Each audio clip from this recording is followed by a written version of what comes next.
Kabar semuanya, salam sehat dan bahagia. Kesempatan hari ini kita akan membahas tentang software atau perangkat lunak. Sebelumnya kita sudah membahas tentang hardware dan juga sistem komputer. Sistem komputer terdiri dari hardware, software, dan firmware. Kali ini kita membahas tentang software. Software itu sendiri, perangkat lunak itu dibagi menjadi yang pertama adalah sistem operasi, yang kedua aplikasi membaca multimedia, yang ketiga aplikasi pengolahan multimedia, keempat aplikasi persuratan, kelima, aplikasi penjelajahan internet, dan yang keenam adalah aplikasi penyimpanan online. Secara garis besar, software atau perangkat lunak digunakan untuk sebuah komponen yang tidak memiliki wujud alias tak kasat mata. Tanpa adanya software, bagaikan manusia yang bentuknya fisik saja. Jadi software itu cenderung ke jiwanya dari uh, komputer. Di dalamnya ada sistem operasi ya, sistem operasi. Sistem operasi yang kita kenal ada Windows, ada juga Linux, ada juga Mac OS. Oh, yang kedua, aplikasi pembaca multimedia.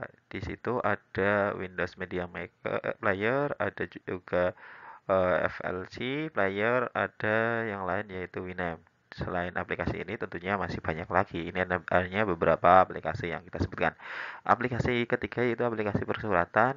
Ini sudah sering digunakan yaitu email ya, menggunakan Gmail. Ada yang juga Yahoo, ada yang juga Outlook. Terus berikutnya di aplikasi pengolahan multimedia. Apa saja yang ada? Di sini ada games, ada juga auditisi, atau juga Cyberlink Power Director.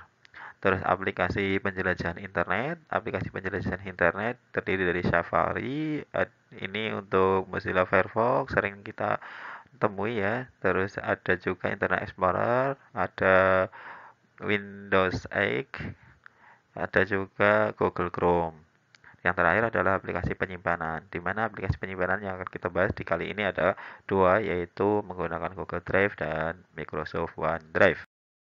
Kita pelajari lebih dalam terkait yang pertama software yaitu perangkat lunak perangkat lunak ya. Perangkat lunak itu sendiri definisinya.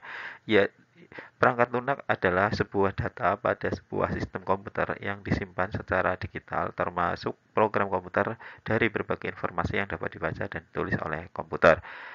Perangkat lunak ini sebagai sebuah data dan di situ termasuk di dalamnya adalah program. Hardware adalah sebuah mesin, sedangkan software tercipta untuk menulis fungsionalitas pada komputer. Kalau hardware kemarin sudah dibahas yaitu perangkat kerasnya ya.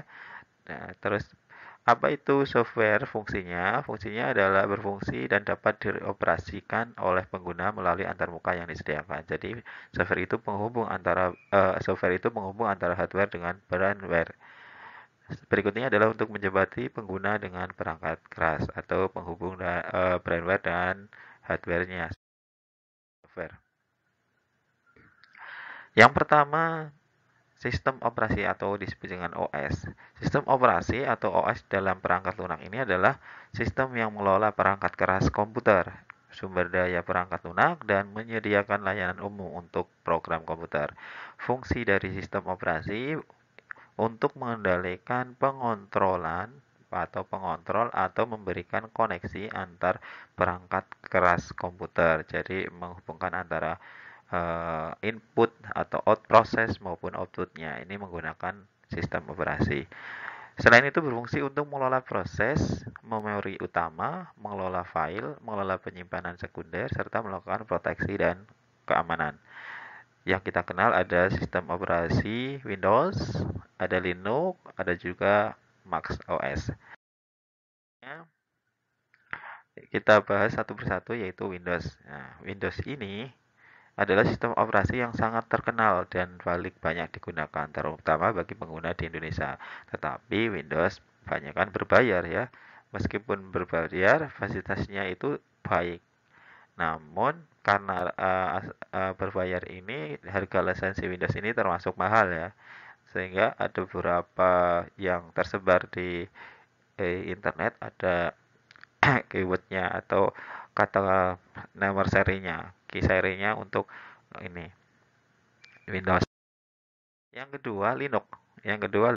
Linux ini open source ya atau gratis. Jadi bersifat open source bisa dikembangkan lebih lanjut Jadi pengembangan Linux dapat dilakukan secara bebas dan dapat didistribusikan tanpa memerlukan lisensi apapun. Kalau bebas ya artinya gratis. Juga Linux itu cenderung aman dari virus atau serangan-serangan lainnya ya.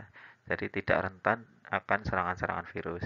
Jenis Linux itu bermacam-macam. Contohnya Debian, ada Ubuntu, ada Linux Mint, Red Hat, Enterprise, atau Fedora maupun Arch Linux. Itu beberapa jenis versi dari Linux. Yang ketiga, sistem operasi yang ketiga atau Mac ya. Di sini dikembangkan oleh Apple ya, perusahaan yang sangat terkenal ya, Apple. Yaitu memiliki antarmuka secara grafis yang sangat baik dan cepat. Biasanya sudah tertanam pada produk laptop atau notebook dari perusahaan Apple tersendiri, yaitu MacBook ya. Jangan lupa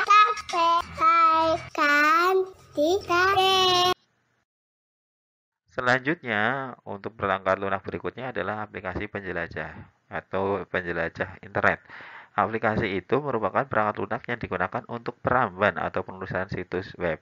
Jadi kita bisa membuka aplikasi ini untuk mencari informasi dan menuliskan kata kuncinya di aplikasi tersebut. Apa saja aplikasinya? Yang pertama ada Internet Explorer. Internet Explorer tampilannya seperti itu, terus dia tertanam di Windows. Jadi ketika install Windows pasti ada Internet Explorer-nya. Terus yang kedua ada Windows 8. Ini pun dikembangkan oleh sistem operasi Windows ya. Bisa juga dikembangkan yang dikembangkan oleh Microsoft. Jadi kalau kita install Windows, untuk Windows yang terbaru ya langsung terinstall Windows X-nya. Untuk yang ketiga, aplikasi penjelajahan internet ini sudah familiar ya, yaitu Google Chrome. Dikembangkan oleh Google, di mana layanan dan kemampuannya ini lebih fleksibel sehingga sering kita gunakan menggunakan yang aplikasi Chrome ini. Yang keempat ada Safari. Dia berupa browser web grafis open source, artinya bisa dikembangkan open source dikembangkan. Ini dikembangkan oleh Apple ya. Terus yang kelima, Mozilla Firefox. Ini juga sering kita temui selain Chrome ya, Firefox atau disebut dengan Mozilla Firebase. Platform ini bebas dikembangkan oleh Yayasan Mozilla. Rekomendasi selain Chrome.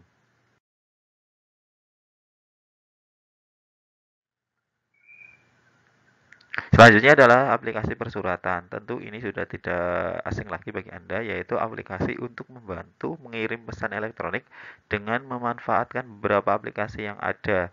Kita bisa membuat akun di persuratan itu yang pertama di Google ya, yaitu dengan Gmail. Layanan ini sifatnya gratis yang disediakan oleh Google dan menjadi rekomendasi di sini Gmail ya.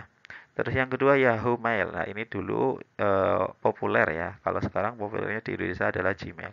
Kalau dulu tahun 2000-an itu yang terkenal adalah Yahoo nih. Sering digunakan oleh jutaan pengguna. Pesaing utama dari ini adalah Windows Live Hotmail atau Gmail ini sendiri atau Allmail. Yang ketiga ada Outlook. Aplikasi web pengelolaan informasi pribadi dari Microsoft yang terdiri dari layanan webmail, kalender, kontak, dan tugas. Awalnya Outlook itu adalah MSN Hotmail, terus dikembangkan menjadi Windows Live Hotmail. Saat ini dikembangkan menjadi namanya Windows Live Hotmail. Itu. Oke, aplikasi perangkat lunak berikutnya adalah aplikasi pembaca multimedia, yaitu aplikasi yang digunakan untuk memutar berkas media seperti audio atau video dan beberapa aplikasi yang bisa kita gunakan. Yang pertama adalah Windows Media Player, yaitu aplikasi pemutaran media dan perpustakaan media yang dikembangkan oleh Microsoft yang digunakan untuk memutar. Tentu saja dalam pemutarannya itu bisa berupa audio, bisa video maupun yang lain. Dan ini dapat diterapkan pada sistem operasi Windows ya. Yang kedua ada Flash Player, yaitu perangkat lunak software pemutar berbagai berkas file multimedia bisa dari format MPEG atau DivX atau OGG dan lainnya. Dan ini bisa didapatkan secara gratis dengan mendownload di videolan.org space VLC. Yang ketiga ada Winamp, yaitu pemutaran media untuk Microsoft Windows dengan format audio maupun video, di mana videonya itu berupa formatnya MP4. Anda juga bisa mendownload di link winamp.com atau di websitenya. Ya, Perangkat lunak yang berikutnya adalah pengelola multimedia. Dalam hal ini adalah aplikasi yang digunakan untuk mengedit. Nah, untuk mengedit media seperti gambar, suara, atau video. Hal itu bisa kita lakukan dengan menggunakan aplikasi GIMP atau GNU Image Manipulation Program. Aplikasi ini open source ya atau gratis dan bisa dikembangkan. Dia digunakan untuk mengelola grafik fitment seperti pembuatan grafik dan logo, mengubah, mengedit, dan menggabungkan foto, serta bisa juga digunakan untuk mengkonversi jenis berkas fotonya. Untuk webnya ada di games.org. Sedangkan yang kedua, Audacity, yaitu aplikasi perekaman sekaligus juga untuk mengedit audio atau suara secara gratis. Ini bisa kita terapkan untuk semua sistem operasi. Dan di situ bisa juga untuk efek yaitu normalisasi atau trimming dan fading in atau fading out. Link yang bisa kita unduh di audacityteam.org. Yang ketiga, pengelolaan yang ketiga adalah Cyberlink Power Director. Berfungsi untuk melakukan editing pada video, memiliki fitur seperti 360 video editing, motion tracking, hingga color adjustment. Yang syarat digunakan komputer yang disyaratkan itu minimal memiliki RAM 2 GB. Linknya ada di bit.ly 3 ZS YBBO, itu kita bisa mendownloadnya di situ. Oke, untuk yang terakhir ada perangkat lunak yang terakhir yaitu aplikasi penyimpanan online. Nanti kita akan bahas dua yaitu Google Drive dan OneDrive. Aplikasi penyimpanan online ini adalah salah satu layanan penyimpanan file data yang tersinkronasi secara cloud pada server mereka sebagai penyedia layanan yang dapat diakses dimanapun, kapanpun sesuai dengan kebutuhan. Perlu diketahui ada beberapa macam penyimpanan data selain di Google Drive maupun di OneDrive, seperti di Dropbox, ada G2, Storebox, atau iCloud, dan lainnya. Yang pertama kita bahas tentang Google Drive. Google Drive ini merupakan produk dari Google yang diluncurkan pada tanggal 24 April 2012 ya. Di situ juga dimungkinkan untuk dilaksanakan atau digunakan dalam bentuk offline, tapi dengan syarat mengunduh aplikasi terlebih dahulu. Yang berikutnya juga tersedia penyimpanannya. Ini kalau gratis sampai 15 GB. Lebihnya bisa juga berlangganan dengan berbayar. Terus tersedia layanan seperti membuat dokumen atau membuat dalam bentuk seperti Microsoft Word atau dalam bentuk Excel yang disebut dengan spreadsheet atau dalam PowerPoint yang disebut dengan presentasi. Dan ada juga Google Formulir dan sebagainya. Yang kedua ada Microsoft OneDrive. Ini dikembangkan oleh Microsoft yang kapasitasnya memungkinkan sampai 15 GB secara gratis. Nanti berkas-berkas yang ada bisa dibagikan dengan temannya dan sebagainya. Berkas ini nanti berkas-berkas yang dibagikan itu tidak memerlukan akun Microsoft untuk mengaksesnya seperti aplikasi Word, Excel maupun PowerPoint, tapi harus menginstal tanpa harus menginstal di komputer. Jadi dengan akun OneDrive itu kita bisa menikmati Word secara online, Excel secara online maupun PowerPoint secara online. Oke, dari penjabaran di atas tentu saja Anda bisa menyimpulkan dan menjawab pertanyaan-pertanyaan di bawah ini.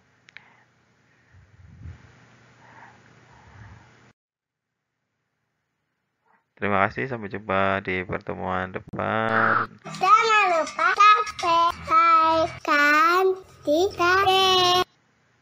Assalamualaikum warahmatullahi wabarakatuh. Salam sehat dan bahagia.